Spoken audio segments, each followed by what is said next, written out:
Hey, what's up guys, aarava here, and welcome back to the episode of my F1 2020 My Team Career Mode, episode number 3 today for the Vietnam Grand Prix. If you guys did miss the previous 2 episodes, the opening 2 rounds, uploaded both yesterday, the very first day I could start posting F1 2020 videos, then be sure to go check those 2 out before you see this one. But this is the 3rd round at a brand new circuit in Formula 1 for us to tackle. But before we do that, you can see we've got a bit of time to allocate before the Vietnam Grand Prix to some activities here today. And I've decided with the time we've got, we're going to go all in on the bottom 3 activities you can see there with sponsor advertisement, sponsor event, and then also the funded team event. That's going to boost all departments in terms of morale. That will cost some money, but you can see the bottom right one, the 3-day sponsor advertisement, that will actually gain us some money. So overall, we'll actually make a little bit of money having done these 3 events. At the same time, we'll use most of the time we've got left because it's 3, 3, and 2. We would have used 8 days out of the 9, so the most efficient way to go about things. And at the end of it, we're going to boost all 4 component departments, and we're also going to boost the team acclaim twice over with those 2 sponsor events, and then one of them is actually going to make us a little bit of money to then spend on basically the other 2 events in a way, essentially. And we're focusing on the team acclaim because we're on level 3 right now overall, and I believe we need to get to level 5 team acclaim to get to the next sponsor on the car. Right now, we've got Shark and Atlantic, which we signed last episode. Atlantic, that new sponsor on the car. To get to the next one, we need to boost up our acclaim. So really focusing on that, and also trying to boost up the morale of our 4 departments, because the higher morale, the better chance of, or less chance of a failure of upgrades. And we do have potentially 3 new upgrades coming for the Vietnam Grand Prix: an engine one, chassis, and aero. So in all departments, we could be improving our car. So we're going to go ahead and advance through time in a second, but just going to show you here now, after we made those chassis HQ upgrades, we've now got at least 1 upgrade on the chassis. You can see there's spec 1, but we've only got 1 little kind of green divot going around the circle, whereas on the engine side, you can see we've got 4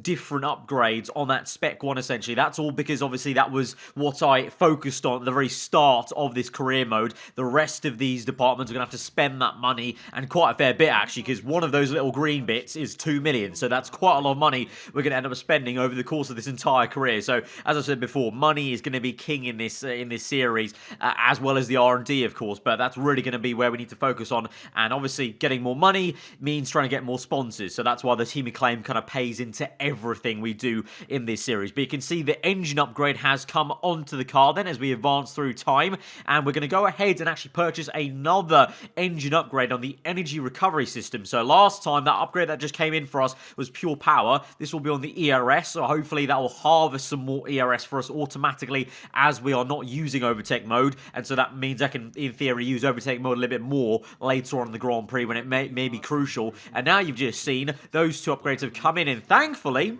neither of them have failed. So actually, really big win for us. We got a new chassis upgrade, new aero upgrade, and the new engine upgrade, and all of them all came through. So I was very worried because we had a 40% chance, as you can clearly see there in the bottom right, of a failure. But we got on the lucky side. We got on the 60% chance. So, hey presto, obviously it's not always going to be like that. So let's not get ahead of ourselves. It's not going to be this easy every single time. There will be some frustrating points where there are failures on the car, but these 2 have come in. So we've got an upgrade to every single department ahead of what could be a very difficult Grand Prix. You know, Vietnam, it's a new circuit. But meanwhile, in the background, in the menus, you'd see I'm kind of been hovering over the chassis upgrade, kind of debating what to do. Eventually, I just bit the bullet and decided to buy an upgrade on the tyre wear, because that was an issue for us at Australia and could help out in races like Bahrain, where we're doing a more aggressive strategy, and so it just allows us to push even harder. That upgrade will come in after the Chinese Grand Prix, so unfortunately, we're going to have to wait 2 races, essentially, this episode and next episode, until it comes in. But obviously, we're going to have to wait around anyway, so we may as well just buy it now and not waste any more days, essentially, advancing time through the calendar slot. And finally, the last bit of admin is going to be this area of the game we've not explored yet in this career. It's a bigger part in the normal career mode, I feel, compared to my team, but it's still going to be important to us, is going to be a driver perk that we can purchase using the money we've got that's available for the team. It's also available to us personally as a driver, and so we can buy a driver perk which will boost certain attributes, whether it be R&D or interview. So let's just find out a bit more info about it. Here, we can spend any extra money that you secured on perks. Each of these perks benefit both you and your current team. They stay with you, so they'll make you a more attractive prospect in future negotiations. So like Emma just said, we can spend money we've got, expendable, on these perks. I'm going to go ahead and purchase the bottom perk, which is going to boost our R&D collecting by 10%. So we're going to get a little bit more R&D every single practice session, quali, and the race, and that will help the car directly. And then finally, we're going to go through to Claire. This was before qualifying, and she's asking us who our rival, or who we feel our rival is going to be. This is important because we have to beat them, because if we beat them, we're going to get more acclaim level. If we get beaten by them, that's also going to be a negative effect. So it's actually going to be very important for not only us, but the entire team, that we pick the right driver, and that we actually can beat them. So I'm going to go for Romain Grosjean, because we've comfortably beaten the Haas team in both races. We fought off Grosjean really well at Australia, and so I feel like we can beat him consistently over the next few races, because this rivalry will go on for 6 races, I believe, and that's when the acclaim then is given after 6 races. But now it's time then to move on into the racing action and head on to Q1 for the Vietnam Grand Prix. The very first time we're going to tackle this circuit in a career mode context here in our brand new aarava Archer racing team. So here we are then, plenty of understeer as you can see in Sector 3, getting used to this car. Of course, the last time I drove this circuit was in a Mercedes car, so there was a massive difference in terms of downforce, the front end responsiveness through the last corner, very hairy and close to the wall, across the line and lower than our teammate Mick Schumacher there in P10 as it stands. Eventually it'll be P22 and Schumacher is up there in P19, so plenty of time to find. We're going to find nearly about 2/10 just through the first corner or two alone, basically, in terms of taking the curb a little bit better and smoother than I did on that first flying lap. And then in towards the hairpin, you're about to see 5/10 gained, and then a further 3 just in the brake zone, being way more confident under the downshifts, and just a little bit later on the brake, applying the brake pedal just a bit of a better manner than I did that first time. And then eventually through the last 2 corners, we're gaining nearly about 1.3 to 1.4, I think that is, if we come through the last corner, close to the wall, DRS open, and across the line, P19 then just ahead of Schumacher then. But as we move through the session, it's the end of the session. We're in the last flying lap. Schumacher, I think, has gone even better. So we are under pressure here. We're down to P20, and we're not looking too great, and we're not even going to improve too much as we come through understeer through the last corner. We don't improve on that 3rd flying lap, so our 2nd lap will be our fastest, and we have qualified in P20. And Mick Schumacher, our teammate, has out-qualified us for the first time this season, and he has got into Q2. So I got into Q2 last episode, he's done it this time, so quite nice actually, and I guess it kind of shows our car is improving very much from Australia in general. But I definitely didn't gel as well as Mick over 1 lap, but the race is a different story. I felt like, you know, it was just a case of I made a few too many mistakes on that 3rd flying lap. There was time on the table to find, but I lost it all in the last few corners. You saw the amount of understeer I had in the last one, so I think we can do better in the race. We can catch up to Mick, and hopefully our race pace is a lot like what we had in Bahrain, if Mick getting through into Q2 is anything to show by, you know, like I did last episode. So let's go towards the grid and just hope for a better Sunday. The Formula One circus has arrived in Southeast Asia once more as we usher in a new era and get ready to go racing here in Vietnam.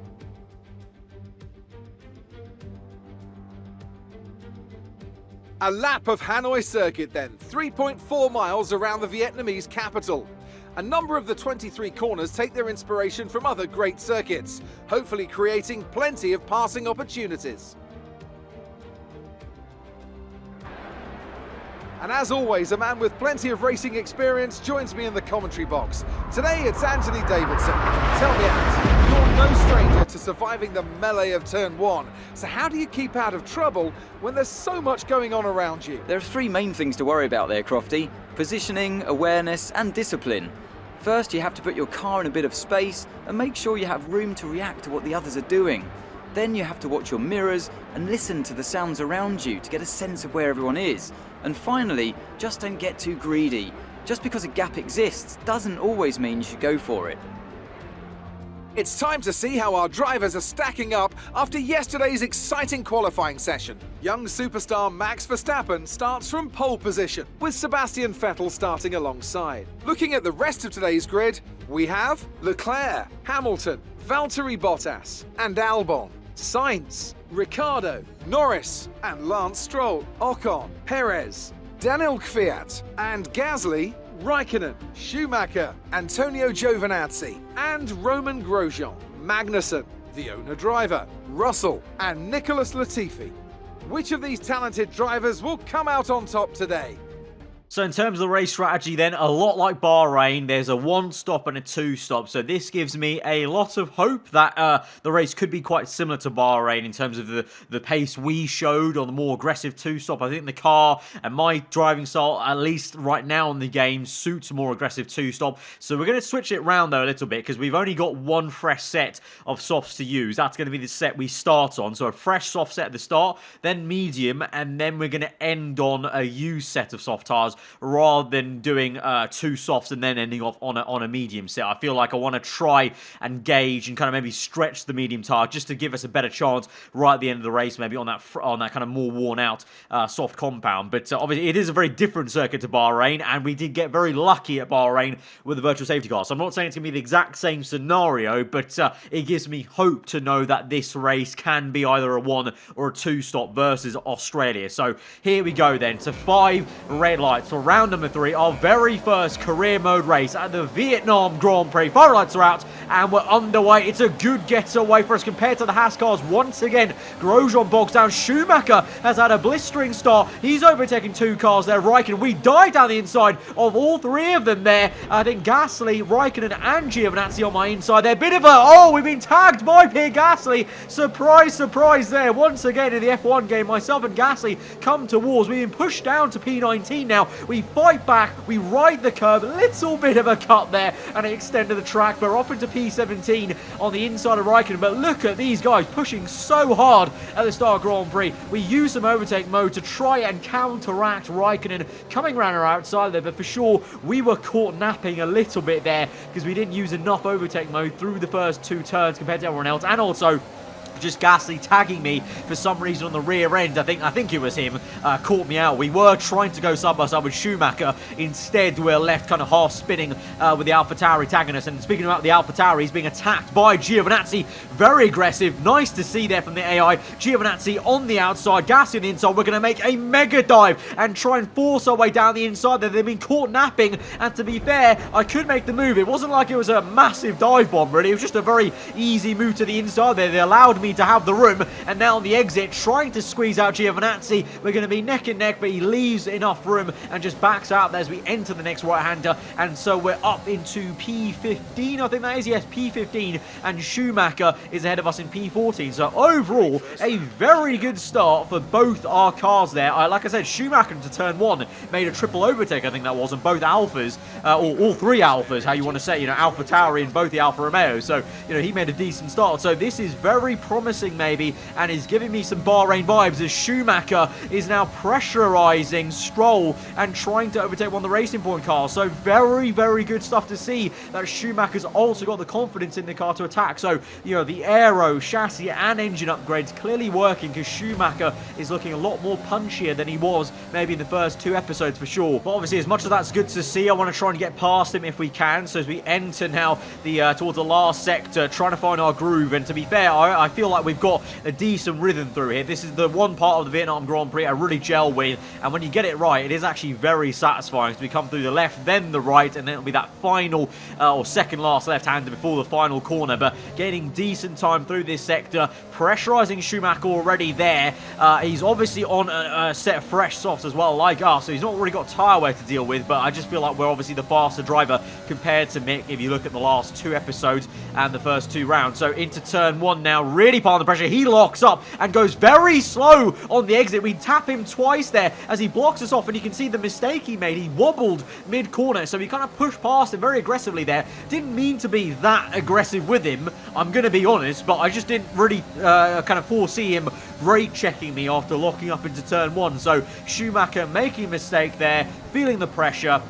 And we're up into P14 then, and so now we close up to Lance Stroll through that right and then left, winding through this very, impatient left-hander for me at least. I always want to try and get on the power earlier, but you have to be very calm and try and get the exit as best you can, because the exit you get off that corner is going to be so important through this entire back straight as we open DRS as well, using some overtake mode, trying to go to the left, forcing our way through. Bit of contact made there, but Stroll tried to force us to the outside. We're not having any of it. We want the inside line. We get the job done, down to neutral even to try and slow down the car as I'm trying to really get the car to the apex there in a kind of hurry, and we're up into P13 then, so some good progress. And now lap 6, we're caught up behind Danke Fiat in the second AlphaTauri, and ahead of him the likes of Lando Norris, and I believe that's the Renault, I think, of Daniel Ricciardo or Ocon there, one of the Renaults, and so looking decent at the moment, pressurizing AlphaTauri. To be fair, on the R&D chart, if you were eagle-eyed at the start of the episode, Alfa Romeo and AlphaTauri, they're just a tiny bit ahead of us on paper, but not that much, so in theory we should be able to attack Fiat. Norris and the Renault, maybe not so much, but we'll see. Right now it looks like they're struggling a little bit, because Fiat is right on the back of them, so if Fiat can attack them, I think we can as well. So going towards the hairpin, then having a look at this fight, and you've got Norris trying to overtake the Renault, but also Fiat trying to get a mix in there. He looks on the left, it's very close to the wall, makes contact with Norris, and he's now susceptible to us as we go round the outside of Fiat. Norris versus Ricciardo up ahead of us there on the exit. We're side by side, just about used overtake mode. Look at the exit we've got with the ERS down the inside, and we'll get the job done and squeeze out the Russian. And we're up into now P12, I think this is ahead of us. A great battle between Ricciardo and Norris, and Ricciardo's overtaken by the McLaren as Fiat tries to come back at us, to be fair. So he's got some decent some speed and confidence there as he had a look around the outside, but to no end. And so we're up into P12 like I mentioned, and we could get P11. I think Norris looks strong, but Ricciardo here, he looks quite slow through the last corner. Look how slow he is through that apex, even though I understeer hit the wall a little bit, and no damage on the front wing as I check on the bottom right. But Ricciardo does look slow. We can't do anything into turn 1 even with DRS, but I reckon into the right to left chicane before that very awkward long left-hander to the back straight, I reckon we could try and attack Ricciardo through there. So wind through the left and right, grazing the curb on the left and not trying to hit the wall on the right. Open DRS. Not going to use overtake mode. You're going to save that. Just going to use the DRS to help us gain a little bit. Going to stay in standard mixture as well to just give us a good fighting chance on the exit if we can't get it done here. But look at this. Nice switch. Really perfect apex there. And on the inside, he's hit tyre wear for sure, Ricciardo. I think he may have started on a used set of soft tyres compared to my kind of fresh set. And we've made a very easy pass up into P10 of the Vietnam Grand Prix. So we are literally where we were at Bahrain. We could maybe get just 1 point. And once again, we're fighting McLaren and Renault for that. It didn't work out for us, obviously, at Bahrain. But let's see as we come through the last corner. Then Norris comes in. We continue on for one more lap because that's our pit strategy, going 9 laps in this Grand Prix. But Norris tries to get an undercut. And to be honest, at the end here, look at the understeer we're getting. In hindsight, I should have come in on the same lap as Norris because the tyres really did go off the cliff very quickly on this set of soft tyres at Vietnam. I don't know what it was, just instantly in Sector 3, they just went and there was no front end gripping, so much so that Ricciardo closed back up to us in Sector 3, even with his tyre wear. So we're now for that pit stop. You can see a load of cars coming across and overtaking us as we were up the order, as we were one of the last people to make a pit stop. In now for this set of medium tyres, like I mentioned, as we kind of changed around the strategy there. And now we're going to experience that very awkward pit lane exit for the second time now in this game. Obviously, I did it once in the preview videos in the Mercedes car, but now this is a real racing scenario. Maybe some cars going to be around us. Let's see as we come through. There is the Williams car. So thankfully for us, he wasn't any closer to us, so there's no awkwardness, but I'm just waiting for there to be a career mode season where we come out side by side with someone. That'll just be so awkward, but we're now out behind Russell. DRS open. We need to try and get past him as quickly as we can, but we're going to catch him at a very awkward point of the circuit here through this right-hander. He's so slow in this right and left that he holds up so much. We go first gear and we've lost. I'm convinced we've lost at least a good half a second, now a full second, as he wobbles on the exit. So again, an AI mistake, which is great to see, but not great for me being caught up behind it. So I'm adamant we lost a good second there behind Russell. Very annoying, just like we did with Latifi Latifi in Australia, but we're going to try and get past him on the right-hand side. He goes defensive to the inside. No use for him as we open a DRS, use a bit of overtake mode, and we're going to cut across into the brake zone and get the job done on our fellow Brit. Up into P15 now. Norris, though, look at the minimap. He's so far ahead of us. I mean, he's the next car along, but that's how much time we've lost to Lando now in that kind of undercut, overcut, and onto the traffic with the Williams car. But as we now go through the second phase of this Grand Prix, we're just going to go up the order basically as we go on through the laps. So we're up into P12 now on lap 11. Lap 12 on the 13 will gain one more position, so Raikkonen, so we're going to be up into P11. We've got a few different strategies. It looks like Ocon and Ricciardo are both on hard tyres going to a one-stop. I think the same for Sainz. Norris is on a two-stop with us, as well as Giovinazzi then. So a bit of a mixture like it was the case at Bahrain. But as we now go through into lap 16, we are catching Ocon. Now, Ocon is going to the end of this Grand Prix on hard tyres, and we're catching him on a strategy that obviously my tyres should be wearing up more than his. And I'm going to be coming in theory, like, 5 laps time or so. And I'm catching him, which I found very weird and kind of promising in a way. I don't know, the Renault just doesn't seem that great around this circuit as well. We see that Albon and Vettel, they've both just come out ahead of us, and they're going to attack Ocon. So I'm hoping that these two, whilst they attack Ocon, they hold him up. As you can see, Ocon holds Vettel up, but as both these guys try and pounce on him, maybe we can catch Ocon napping and try and get the Renault, because he's already got a lack of pace compared to us. Like I said, with the tyre different, I don't know why he's being a little bit slower, but I don't know, the hard tyres might just be that horrendous around Vietnam like they were at Australia, and so therefore again, kind of a good way that we've chosen the two-stop. But as it stands right now, Vettel has overtaken Ocon, but Albon yet to do it. Ocon actually comes back at Vettel a little bit down on the right-hand side. Great little battle there, and decent start, to be fair, from the Frenchman to get the German. And now Albon is attacking Vettel, so Vettel is feeling the pressure. Albon round the outside, and now the Ferrari Red Bull are once again side by side, and they're battling each other rather than getting past the slower Renault cars. So this is kind of playing into my hands, and eventually on lap 18 then, 10 laps to go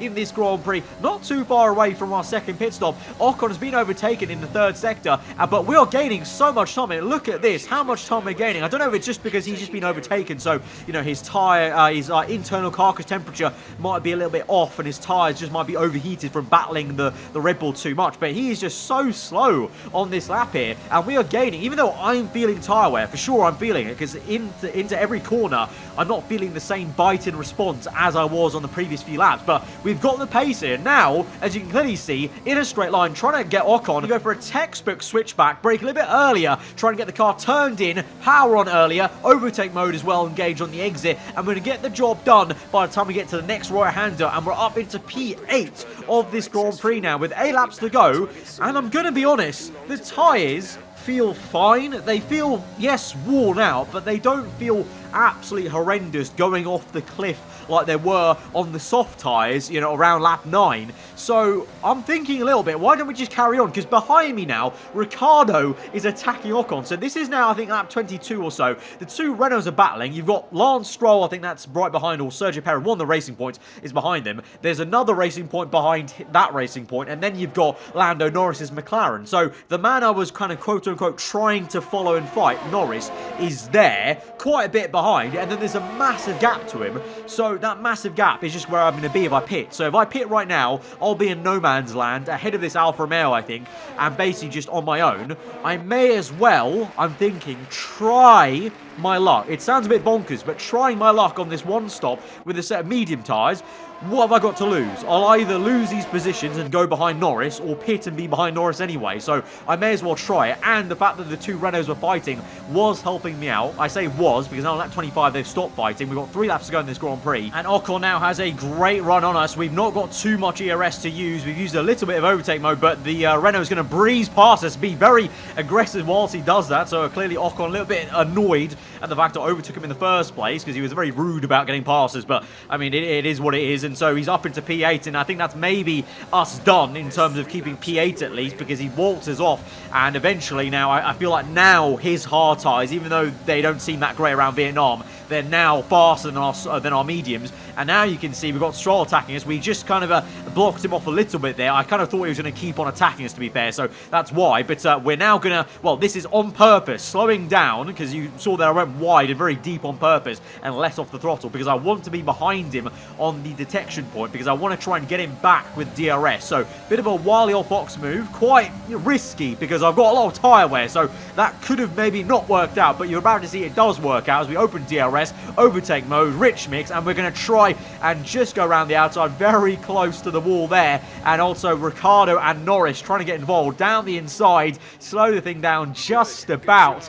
and we're back up into P9 of this Grand Prix, but for how much longer? Literally the very end of that lap, onto lap 27, 2 laps to go in this Grand Prix, very slow through the last corner, and there is Stroll coming, punching past with DRS there. We didn't use any overtake mode, he did, I'm pretty sure, and he's got past us, and to be fair, it was probably coming, and now there's the snap of oversteer. The tyre wear's really kicking in, and Ricciardo is going to push past us on the hard tyres. We give a good old fight, to be honest. I mean, I was very surprised we actually kept that through. So for now, we remain in P10, DRS open there. Rich mix, not going to use overtake mode because I want to try and use that on the back straight, but Ricciardo's already passed us. Norris tries it on the left-hand side. We go defensive against the McLaren driver. We will maintain P11, and we've got maybe half a chance, but it's not going to work out. If you thought I was going to cut onto the main straight and re-overtake Ricciardo, that did not happen. And into the last corner, or second last corner rather, very slow and a lot of understeer there, and Norris just powers past us. Obviously not too surprised how quick Norris is because he's on an actual 2-stop. And so we come through on the last lap, and you can see the tyre wear there is abysmal. So we're P12. So you know what? We gave it a good old chance. Like I said, though, we would have been P12 anyway, and I would have actually been a lot further back from Norris than I am now to him if we had made that second pit stop. So I'm going to count this as a pretty successful experiment of trying to do a one-stop. Maybe next season, with the tyre upgrades and such, we could make a one-stop work if we stretch the softs even longer, and then if our car was kinder on the medium tyres. We can see a lot of tyre wear there. We're limping through, and we're going to just about finish ahead of Danke Fiat there. The brief yellow flags help us out a little bit in the last sector, and so it will be P12, so it's not as high as we finished at Bahrain, and it's not points again like it was at Bahrain, but you know what, we get a good old shot. And at Vietnam, I thought we were going to struggle a lot more, to be honest, so I'm pretty happy with our race today and proud of the experiment, and you know, it nearly worked out. And like I said, next season, I think it could kind of work out if the car was just a little bit better in the corners and on the tyre wear. So, all in all, we got the drive of the day, so can't complain about that. Actually, I'll very much take that. It was a magnificent race and a drive right out of the top draw to take the win for Red Bull today. Talk to me, Ant. What was it that set them apart from the competition today? Well, I know it's a bit of a boring answer, but the truth is they simply had the best speed package on the day, and a driver who knows how to take advantage of that. It doesn't matter how much time you spend poring over the stats and planning strategies if you can't keep the pace, and our winner today showed they could do both. Red Bull are our winners today after showcasing some incredible driving. There's been a huge push from them lately to stay competitive with the other teams, and they're certainly proving themselves. So Max Verstappen wins the Vietnam Grand Prix, and the two other podium runners are the two Mercedes cars. So finally, the kind of patch performances show out, and the two Mercs look stronger. But Verstappen wins out, and the two Ferraris are a bit slow there. So good to see in terms of the realism, a bit more realistic there, I think, of the two Mercedes up there with one of the Red Bull cars of Verstappen there. The two Ferraris down in P4 and 5. Like I said, though, for us, P12, I think we did a stunning job in terms of recovering one from a bad quali, which for sure, I think the race pace showed that we definitely messed up quali. We could have been as high as Schumacher for sure, and therefore we could have actually done even better at the start of the race, maybe, instead of being kind of half spanned by the AlphaTauri and being caught up with the Alfa Romeos. So what could have been in terms of our better Saturday, but you know, we made up for it. P12, very solid result, and that actually will move us up into the highest position you can get without scoring points in both the Drivers' Championship and the Constructors' Championship. So we are as high as we can go without scoring points. So all in all, not too bad. You can see AlphaTauri, though, annoyingly 3 points. That's all they have, 3 points, and they're ahead of us. So that's the aim, 3 points. We need to try and get AlphaTauri. We said it at the very start of the series in episode 1. We're aiming for that magic of Toro Rosso from last season, AlphaTauri this season, and so it kind of makes sense. They're only 3 points ahead of us. I think we can do this, and it's coming. It's coming. It's going to be sooner rather than later, I think. The fans really seem to enjoy that. You made it look easy. You gained a lot of positions during the race, didn't you? So the first time we're going to answer some questions with Claire in one of these episodes here, just to kind of show you the kind of process, obviously. Going to compliment the chassis on this side, and hopefully that'll boost the morale of that as we're looking to improve that side. Your team must be ecstatic with how you're performing. And then with these kind of questions, it's all about trying to pick the answer that complements the team, because you want to try and get that team rep and acclaim as high as you can. So there we can see we boosted it. Things were close between you and your rival, but it looks like you're coming up top, doesn't it? And again, with the rival against Grosjean, we beat him, but it's good to kind of compliment him and say we're going to push each other, because again, that gets the acclaim up nice and high. Great. Well, that's everything. So that is the end then of this third episode and our very first race at the Vietnam Grand Prix in our aarava Archer racing car. If you guys did enjoy the episode, then be sure to smash that like button. Let me know what you thought in the comments below. If you're new around here, then do get subscribed for weekly Formula 1 content. You can see we get some extra acclaim. The rivalry against Grosjean's going well, but we've got to continue to keep on beating him for the next 5 races. But at the end of that, we do get the sponsor goal from Atlantic of completing over, I think it was 75 laps over the race weekend as a team. So we've got extra bit of cash, and now we've got just over $2 million in the bank, which means we can go and invest that into another bit of an HQ. So we're going to do that at the start of next episode, but till then, hope you guys enjoy the rest of your day. I've been aarava. Goodbye.